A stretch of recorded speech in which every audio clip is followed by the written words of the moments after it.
PC WizKid here. I'm very excited to show you guys a brand new system build that I put together with the Ryzen 7 from AMD. That's right, I've got the flagship CPU, the 1800X, and we're putting awesome components together with this flagship CPU running at 3.6 gigahertz, 8 cores, 16 threads. That's right, you heard me right, 16 threads, and it has the turbo boost there of up to 4.1 gigahertz. It's really 4 gigahertz, but I've gotten 4.1 no problem. And that's thanks to the new XFIR and boost technology, which I'll talk about just in a second. Depending on which flavor of CPU you're looking for, there's also a 1700X and a 1700. All of them actually have 16 threads. The price points are different because of the clock speeds, of course. But when it comes to competing with Intel, I mean, look at the 1800X. It's half a price. That is awesome for what we're going to be getting. And you're going to see the benchmarks that are going to prove that.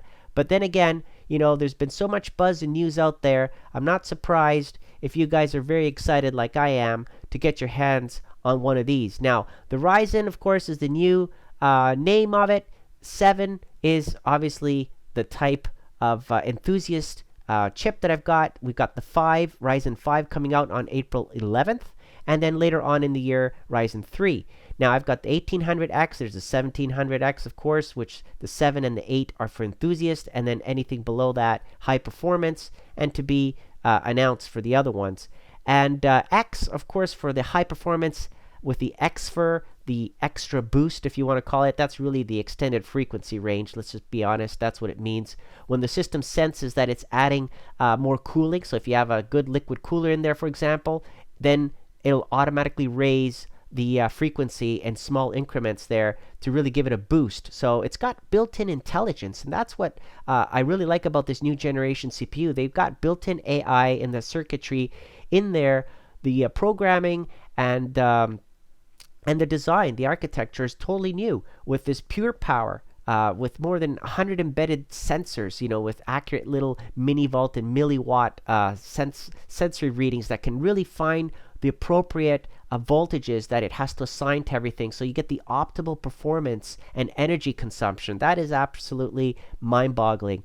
You know, it's going to get better. It can only get better. And now with this type of CPU in the market, Intel really has to up its game. It really does. And I'm really excited to show you guys more about the Ryzen 7, the capabilities, and how it operates. But this is a really, really big change in the way AMD has done things for so many years. We've been so patient waiting. Now, when you get this chip, I'm going to be pairing it up with a nice motherboard, which is running the AMD X370 Southbridge chipset on it. You're going to get lots of PCI Express lanes, as you can see right there at the top, 3.0, 2.0. You've got support for your SATA, of course. You've got support for USB 3.1 and memory. DDR4 is here with AMD. Finally, I've got some great memory on this machine. You're going to see it installed up and running. When I do the benchmarks, I'm going to talk more about it. Let's go through the components to show you a little bit of what I'm talking about. Cooler Master is giving me a whole bunch of different components, starting with the Master Box 5 in white, beautiful case. I've got the Master Liquid 240 CPU cooler. Of course, it supports the AM4 socket. There are all the components. Look at that.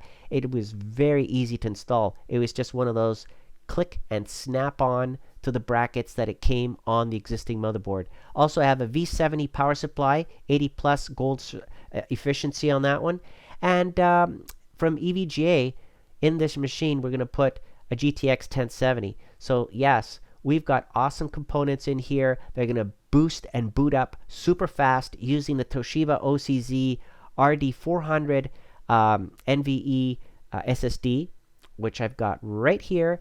And of course, this is groundbreaking as well. From I mean, the OCZ RD400, I mean, wow, the speeds on this thing, it's absolutely insane. You want high end, this is it.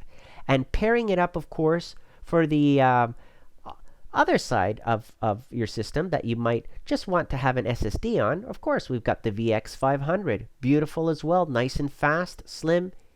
And we're going to show you some benchmarks on both of these puppies later on. But let's keep looking at the rest of this system. Going through the components here, here's a list. You can pause the screen if you're wondering about the other components. We've got great memory, 3200 megahertz CL11 time memory from Gill, the Evo X. I've got 16 gigabytes in there. When we put it all together, we want the system to purr. We want it to be cool and quiet, but we really want it to look good. And man, does this system look good. Starting with the SSDs, the Toshiba OCZ VX500 is going to go nicely in this hard drive cage here on the bottom right of the case. And you can see in the M.2 slot that we've got in here, I've got the RD400. Okay, the MVE is a beautiful thing. Great, discreet. Just hide it right under the graphics card. Won't even see it.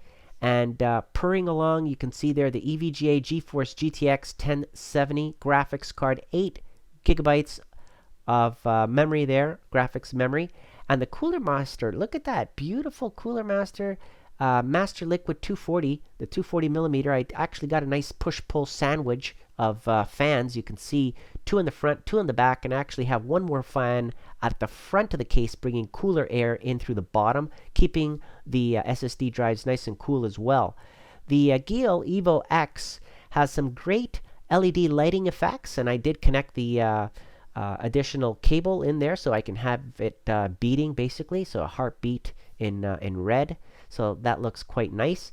And Cooler Master also gave me these light bars to put at the top of the case as well, so that way we can have some nice cool icy white look and feel in here, because the MSI board is the titanium white, so all of it together looks beautiful. As you can see here, it's a lovely sight to see. White case, white motherboard. Try to get as much as you can to match, and add a little bit of color in there. But the best thing is when you put that side panel with the window, wow, beautiful. As you can see right there, looks very nice, clean, and like I said, it's purring along. Doesn't have to have the fans on full blast to keep this nice and cool. So in part 2 now, we're going to do the benchmarks and the temperature readings, power consumption. We're going to review all of that, and then you will see how well the Ryzen 7 1800X performs. Click here now to watch part 2.